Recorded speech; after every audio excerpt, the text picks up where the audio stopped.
السلام علیکم یا سید یا رسول اللہ وعلی آلک و صحابک یا سید یا نبی اللہ رب اشرح لی صدری ویسر لی امری واحلل عقدۃ من لسانی یفقہوا قولی واجعل لی وزیرا من اہلی رب زدنی علما رب زدنی علما رب زدنی علما رب یسر ولا تعسر وتمم بالخیر وبک نستعین اللہم اجرنی فی مصیبتی واخلف لی خیرا منہا اللہم صلی علی سیدنا و مولانا محمد وعلی آلہ و اصحابہ وبارک وسلم۔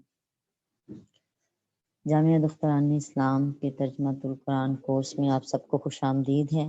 آج ہم نے سورہ آل عمران کی آیت نمبر 39 کرنی ہے۔ اعوذ باللہ من الشیطان الرجیم بسم اللہ الرحمن الرحیم فنادت الملائکۃ وہو قائم یصلی فی المحراب ان اللہ یبشرک بیحییٰ مصدقا بکلمۃ من اللہ وسیدا وحصورا ونبیا من الصالحین فاپس نادتہ پکارا، آواز دی ان کو، الملائکۃ ملائکہ نے، فرشتوں نے، وہو قائم جبکہ وہ ابھی کھڑے ہی تھے، یصلی نماز کی حالت میں، فی المحراب اس حجرے کے اندر، ان اللہ بے شک اللہ تعالی، تو کیا پکارا انہوں نے، کہا کہ ان اللہ یبشرک بے شک اللہ تعالی تمہیں خوشخبری دیتا ہے، بیحییٰ یحییٰ علیہ السلام کی، مصدقاً تصدیق کرنے والا ہے، بکلمۃ حکم کی، من اللہ اللہ کے، وسیداً اور سردار ہوں گے، وحصوراً اور روکے گئے ہیں، نفس پر قابو رکھنے والے ہیں یا عورتوں سے دور رہنے والے ہیں، ونبیًا اور نبی ہوں گے، من الصالحین نیکوکاروں میں سے۔ یہاں پہ ہم دیکھ رہے ہیں کہ حضرت یحییٰ علیہ السلام کی بارے میں خوشخبری دی جا رہی ہے۔ حضرت زکریا علیہ السلام کو ابھی وہ اسی حجرے میں کھڑے نماز ادا کر رہے تھے کہ آپ کی دعا جو ہے قبول ہو گئی۔ فوراً تذکرہ چل رہا تھا حضرت بی بی مریم علیہ السلام کے حجرے کے بارے میں، جہاں پہ رزق اتر رہا تھا، بے موسمی پھل آ رہے تھے۔ آپ نے فوراً دعا مانگی، نماز ادا کی اور دعا مانگی۔ حضرت ذکر علیہ السلام نے دعا کی اور فرشتوں نے حضرت یحییٰ علیہ السلام کی بشارت دی۔ اللہ تعالیٰ نے فرمایا کہ اے ذکریہ، ہم تمہیں ایک لڑکے کی خوشخبری سناتے ہیں جس کا نام یحییٰ ہے۔ ہم نے اس سے پہلے اس کا کوئی ہم نام نہیں بنایا۔ ذکریہ علیہ السلام نے کہا کہ اے میرے رب، میرے ہاں لڑکا کیسے ہوگا حالانکہ میری بیوی بانجھ ہے اور میں بڑھاپے کی وجہ سے سوکھ جانے کی حالت کو پہنچ گیا ہوں۔ اللہ تعالیٰ نے فرمایا یوں ہی ہوگا۔ آپ کے رب نے فرمایا وہ میرے لیے آسان ہے، اور اس سے پہلے میں تم کو بھی تو پیدا فرما چکا ہوں جب تم کچھ بھی نہ تھے۔ ذکریہ علیہ السلام نے کہا ہے میرے رب، میرے لیے کوئی نشانی مقرر فرما دیجئے۔ تو آپ نے فرمایا کہ تمہاری نشانی یہ ہے کہ تم 3 راتیں یا اور 3 دن لوگوں سے بات نہیں کر سکو گے، حالانکہ تم تندرست ہوگے۔ تو وہ اپنے ماننے والے لوگوں کے سامنے عبادت کے حجرے سے باہر نکلے، سو ان کی طرف اشارہ کیا گیا کہ صبح اور شام اللہ کی تسبیح کرتے رہو۔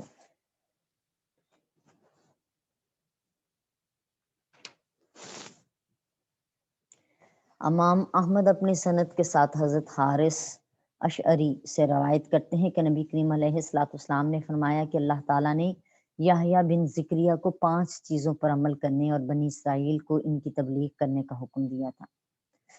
تو حضرت یحییٰ علیہ السلام نے بیت المقدس میں بنی اسرائیل کو جمع کیا اور کہا مجھے اللہ تعالیٰ نے 5 باتوں پر عمل کرنے کا حکم دیا ہے، اور مجھے حکم دیا ہے کہ میں تم کو بھی ان 5 چیزوں کی تعلیم دوں۔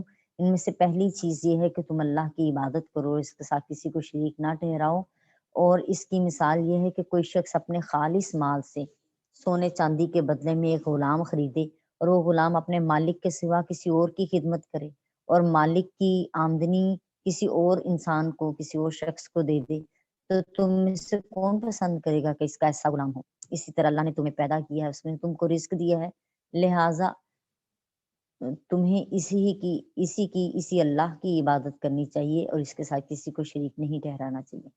دوسرا حکم جو آیا وہ یہ کہ جب تک بندہ اللہ کی طرف متوجہ رہتا ہے اللہ بھی اس کی طرف متوجہ رہتا ہے، اس لیے جب تم نماز پڑھو تو ادھر ادھر توجہ نہ کیا کرو بلکہ اپنی توجہ اللہ ہی کی طرف رکھا کرو۔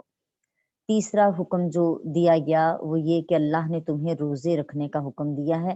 اس کی مثال یہ ہے کہ ایک آدمی کے پاس لوگوں کی ایک جماعت میں مشک کی تھیلی ہو جس سے سب لوگوں کو مشک کی خوشبو آ رہی ہو، اور بے شک روزے دار کے منہ کی خوشبو اللہ کو مشک سے بھی زیادہ پسند ہے۔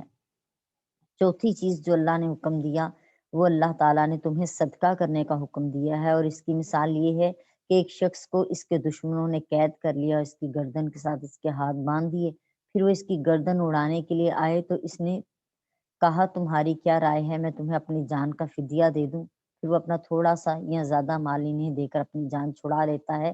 سو صدقہ بھی اسی طرح انسان کے لیے مشکل کو ٹالنے والا ہے اور پریشانی کو دور کرنے والا ہے، تو اس لیے صدقے کا حکم آیا۔ اور پانچواں حکم جو آیا وہ یہ کہ تم اللہ کا بکثرت ذکر کیا کرو۔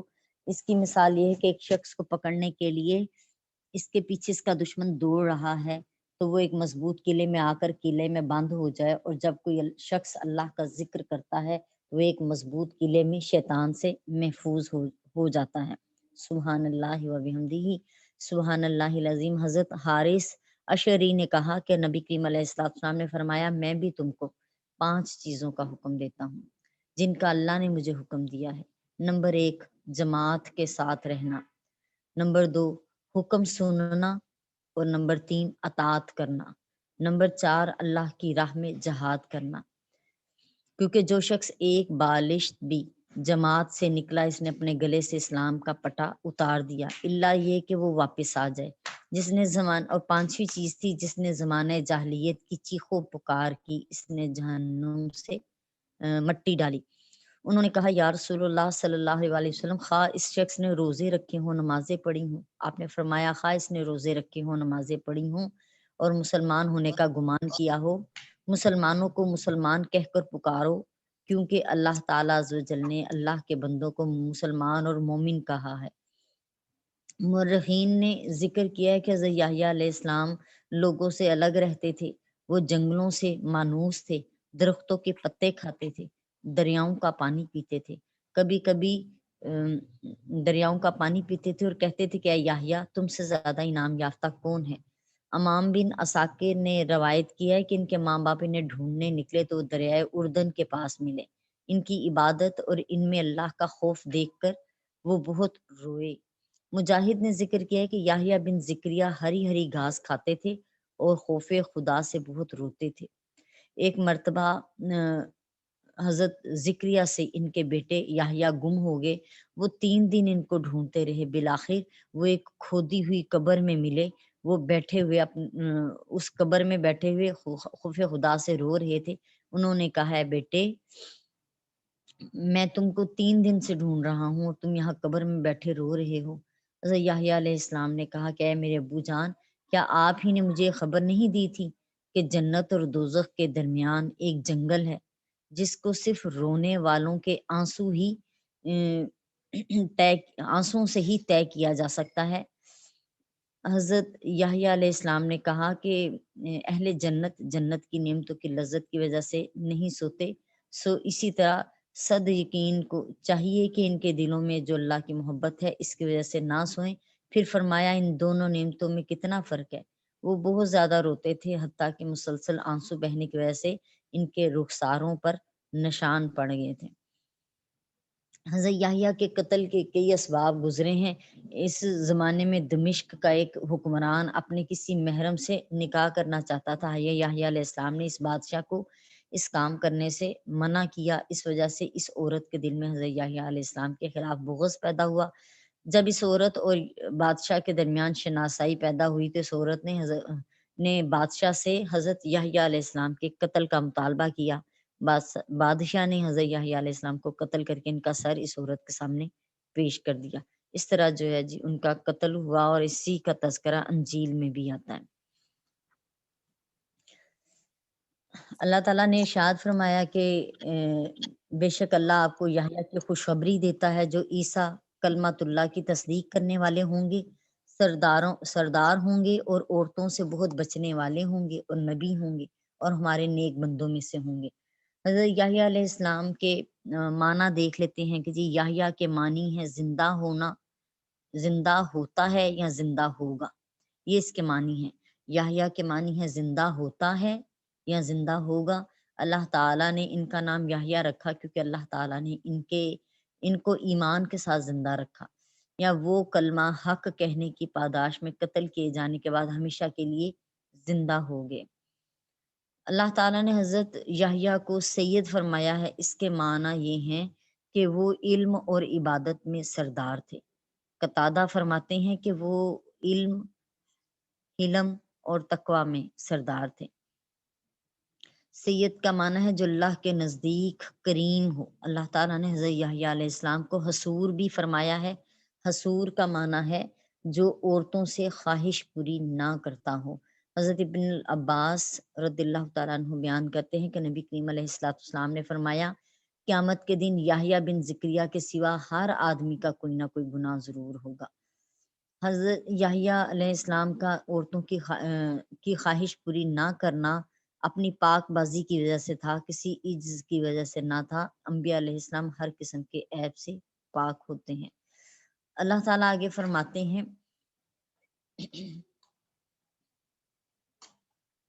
اعوذ باللہ من الشیطان الرجیم بسم اللہ الرحمن الرحیم۔ قال، فرمایا زکریا علیہ السلام نے، ربی اے میرے رب، انا یکون لی، کیسے ہوگا میرے واسطے، غلام لڑکا، وقت بالغنی الکبر، اور البتہ بالغا پہنچی، نی مجھے، کبر بڑھاپا، مجھے بڑھاپا پہنچ چکا، وامرأتی اور میری بیوی عاقر بانجھ ہے۔ قال، فرمایا کذالک اللہ، اسی طرح اللہ کرتا ہے، یفعل ما یشاء، جو چاہتا ہے۔ اللہ تعالیٰ اسی طرح کا حکم ہے کہ اللہ جو چاہتا ہے وہ کرتا ہے۔ سو یہاں پہ اللہ تعالیٰ نے فرما دیا کہ یحییٰ علیہ السلام کی خوشخبری دی تو زکریا علیہ السلام نے کہا کہ اے میرے رب، ہمارے ہاں لڑکا کس طرح ہوگا، حالانکہ مجھے بڑھاپا پہنچ چکا ہے، میری بیوی بھی بانجھ ہے۔ فرمایا اسی طرح ہوتا ہے، اللہ جو چاہتا ہے کرتا ہے۔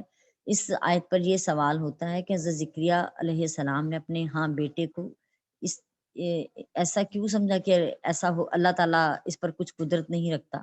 اس کا جواب یہ ہے کہ حضرت زکریا علیہ السلام کو اللہ کی قدرت میں شک نہیں تھا، بلکہ وہ یہ جاننا چاہتے تھے کہ آیا اللہ تعالیٰ ان کے بڑھاپے کو زائل کر کے ان کو جوانی عطا کرے گا، ان کی بیوی کے بانجھ پن کو ختم فرمائے گا اور پھر بیٹا پیدا ہوگا، یہ ان کی اسی حالت کے باوجود اللہ ان کو بیٹا دے گا۔ دوسرا جواب یہ ہے کہ جب کوئی شخص کسی نعمت سے مایوس ہو، پھر اچانک اس کو اس نعمت کے ملنے کی خوشخبری مل جائے تو وہ خوشی سے از خود رفتہ ہو جاتا ہے اور کہتا ہے کہ یہ کس طرح ہوگا۔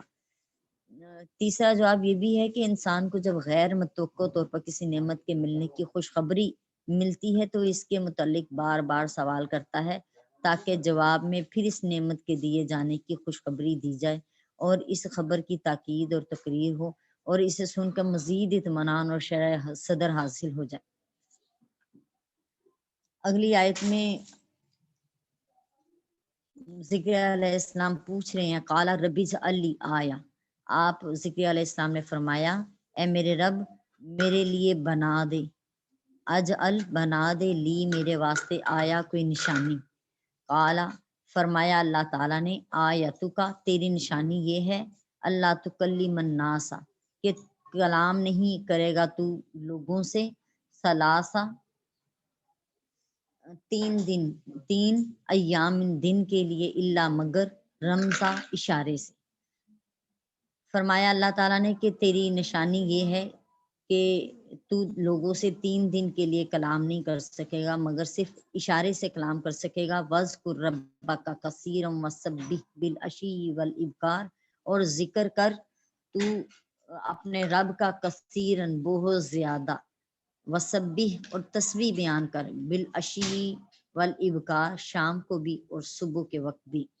ذکریہ علیہ السلام نے کہا کہ میرے رب میرے لیے کوئی علامت مقرر کر دیجیے۔ فرمایا تمہاری علامت یہ ہے کہ تم 3 دن تک اشاروں کے سوا لوگوں سے بات نہیں کر سکو گے، اور اپنے رب کا ذکر اور اس کی پاکیزگی شام کو اور صبح کے وقت بیان کرو۔ 3 دن کے لیے ذکر علیہ السلام کی زبان بند کر دی گئی۔ حضرت ذکر علیہ السلام کو اپنے بیٹے کی ولادت کی خوشخبری اور اپنی دعا کی قبولیت سے غیر معمولی خوشی ہوئی کہ اللہ تعالیٰ نے ان پر اس قدر انعام اور اکرام فرمایا کہ عمر کے بالکل آخری حصے میں تھے، 80 سال 90 سال کے قریب عمر تھی، اور اس وقت میں جا کے بیوی بھی بانچ ہے، خود بھی بوڑھے ہو چکے ہیں۔ اللہ تعالیٰ نے جو ہے انہیں یہ خوشی عطا فرمائی، اس لیے انہوں نے یہ سوچا کہ اس کی کوئی علامت مقرر کر دی جائے جو استقرار حمل پر دلیل ہو۔ تو اللہ تعالیٰ نے اس کی یہ علامت مقرر کی کہ تم 3 دن تک اشارے کے سوا لوگوں سے بات نہیں کر سکو گے۔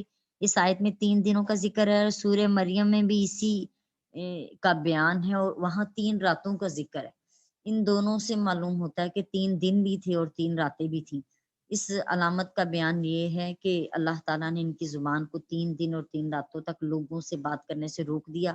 اس کا فائدہ یہ تھا کہ ان کی زبان کا بند ہو جانا استقرار نطفہ کی علامت بن گیا۔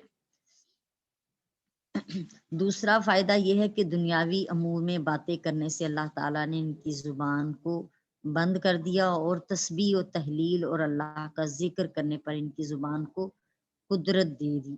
یعنی اسی عرصے میں ان کی بیوی جو ہیں وہ حمل سے ٹھہری، اور جو ہے ان کی زبان پر تسبیح اور تحلیل، حضرت ذکری علیہ السلام کی زبان پر تسبیح اور تحلیل اور اللہ کا ذکر جو ہے وہ جاری ہو گیا، لیکن لوگوں سے بات نہیں کر پاتے تھے۔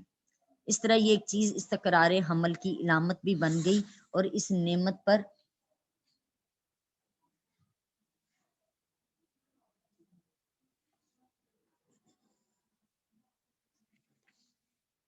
شکر ادا کرنے کا ذریعہ بھی تھی۔ تیسرا فائدہ یہ ہے کہ اس سے حضرت ذکری علیہ السلام کا معجزہ ظاہر ہوا کہ وہ لوگوں سے بات تو نہیں کر سکتے تھے، لیکن اللہ تعالیٰ کی تسبیح و تحلیل اور ذکر کر سکتے تھے،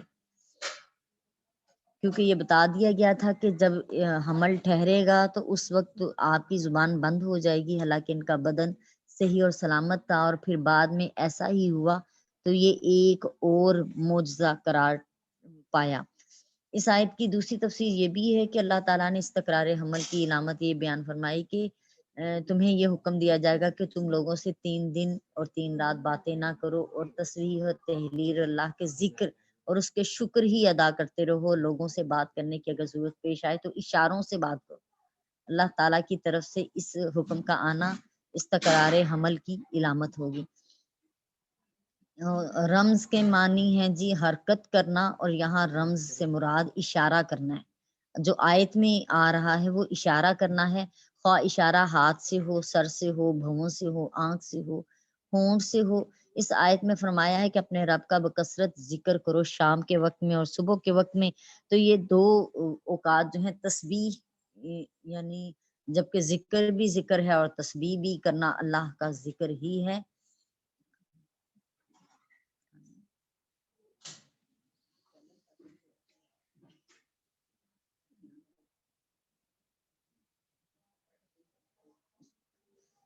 اس پر یہ سوال ہے کہ اللہ کے ذکر، یعنی دونوں چیزیں ہی اللہ کا ذکر ہی ہے، تو ذکر سے مراد زبان کے ساتھ ذکر کرنا ہے، اور صبح و شام کی تسبیح سے مراد قلب کے ساتھ ذکر کرنا ہے، کیونکہ جو لوگ اللہ کی معرفت میں غرق ہو جاتے ہیں وہ جو ہے پہلے زبان سے ذکر کرتے ہیں، اور جب زبان اتنی زیادہ اللہ کے ذکر کے ساتھ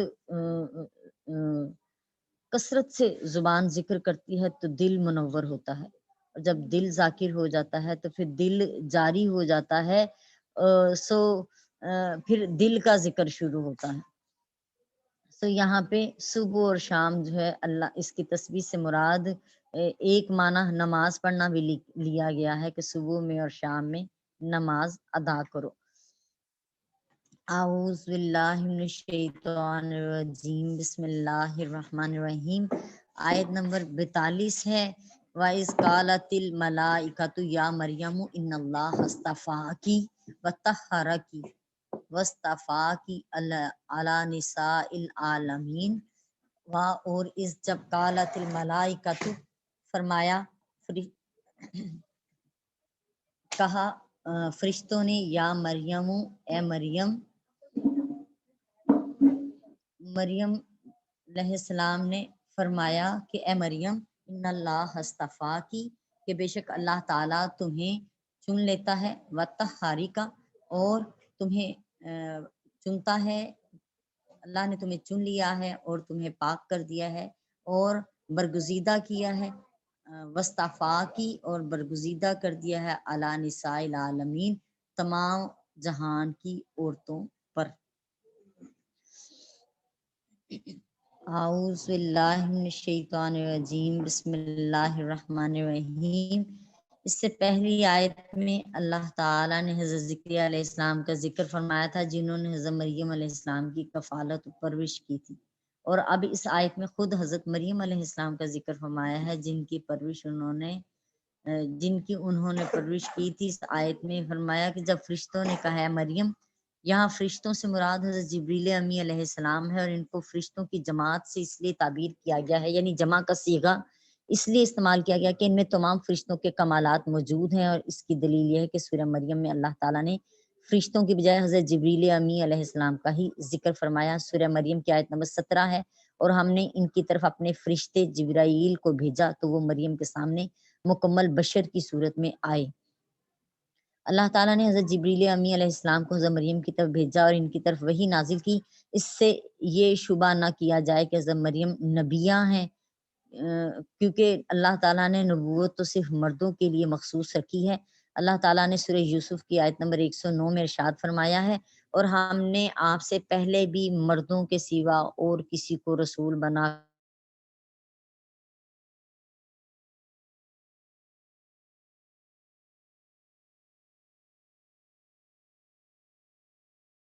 امی کا آنا حضرت مریم کی کرامت اور ولایت کی دلیل ہے، اور یہ حضرت عیسیٰ علیہ السلام کا ارہاس بھی ہو سکتا ہے۔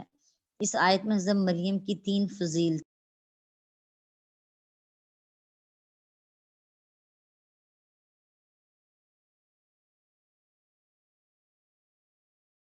کر لیا، ان کی تطہیر کی اور ان کا تمام جہانوں کی عورتوں پر استفا کیا، تمام جہانوں کی عورتوں پر ان کو فضیلت عطا کی گئی۔ 2 مرتبہ چننے کا لفظ استعمال ہوا ہے۔ پہلے استفا کا معنی یہ ہے کہ عورت ہونے کے باوجود حضرت مریم علیہ السلام کو بیت المقدس کی خدمت کے لیے قبول کر لیا گیا، ان کے علاوہ اور کسی عورت کو بیت المقدس کی خدمت کے لیے قبول نہیں کیا گیا۔ حضرت مریم علیہ السلام کی پرورش کے دوران ان کے لیے جنت سے بے موسم کے پھل آتے تھے، اور حضرت مریم نے بالمشافہ حضرت جبریل امی علیہ السلام کا کلام سنا۔ حضرت مریم کی تطہیر کی تفسیر یہ ہے کہ اللہ تعالیٰ نے حضرت مریم علیہ السلام کو کفر سے اور معصیت یعنی نافرمانی اور گناہوں سے کی آلودگی سے پاک رکھا، اور اسی طرح ہمارے نبی کریم علیہ السلام کے ازواج کے بارے میں بھی فرمایا۔ سورہ احزاب کی آیت نمبر 33 ہے، اے رسول کے گھر والوں، اللہ یہی ارادہ فرماتا ہے کہ تم کو ہر قسم کی ناپاکی سے دور رکھے اور تمہیں پاک رکھے اور خوب پاکیزہ رکھے۔ نیز اللہ تعالیٰ نے حضرت مریم علیہ السلام کو مردوں کے چھونے سے بھی پاک رکھا، نیز حضرت مریم علیہ السلام کو حیض سے پاک رکھا۔ یہ فضیلت حضرت سیدتنا فاطمہ الزہرا رضی اللہ تعالیٰ عنہا کو بھی حاصل تھی، اللہ تعالیٰ نے انہیں بھی حیض سے پاک رکھا تھا۔ نبی کریم علیہ السلام نے فرمایا کہ میری بیٹی آدمیوں میں حور ہے، اس کو حیض اور نفاس نہیں آتا، اس کا نام فاطمہ اس لیے ہے کہ اللہ نے ان کو آگ سے الگ کر دیا ہے، نار سے الگ کر دیا ہے۔ نیز اللہ تعالیٰ نے حضرت مریم علیہ السلام کو بری عادات برے کاموں سے بھی پاک رکھا، اور یہودیوں نے حضرت مریم علیہ السلام پر بدکاری کی جو تہمت لگائی تھی، اللہ تعالیٰ نے ان کی تہمت اور بہتان سے دیکھو ختم تو نہیں ہو گیا،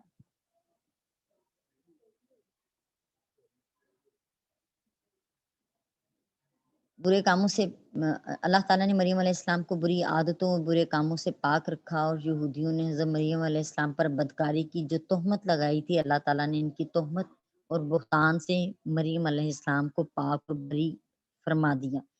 دوسرا، استفاء کا لفظ جو استعمال کیا گیا ہے مریم علیہ السلام کے لیے، اس کے معنی یہ ہے کہ اللہ تعالیٰ نے حضرت مریم علیہ السلام کو تمام جہان کی عورتوں پر فضیلت عطا کی، بغیر باپ کے اللہ تعالیٰ نے ان کے ہاں حضرت عیسیٰ علیہ السلام کو پیدا کیا، اور حضرت عیسیٰ علیہ السلام نے پیدا ہوتے ہی کلام کیا اور اپنی نبوت کا اعلان فرمایا اور اپنی ماں کی برات اور پاک دامنی بیان فرمائی۔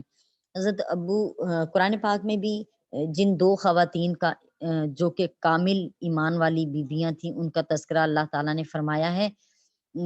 وہ ان میں سے ایک حضرت مریم علیہ السلام ہیں، اور دوسری فرعون کی بیوی حضرت آسیہ علیہ السلام ہیں۔ ان کا تذکرہ قرآن پاک میں ہوا ہے، قرآن نے اس کی دلیل دی ہے۔ نبی کریم علیہ السلام نے فرمایا ہے کہ جنت کی عورتوں میں سب سے افضل خدیجہ بنت خویلد، فاطمہ بنت محمد اور مریم بنت عمران اور فرعون کی بیوی آسیہ بنت مزاحم ہیں۔ ان چار خواتین کو فرمایا گیا ہے کہ یہ تمام عورتوں میں سے سب سے افضل ترین یہ چار خواتین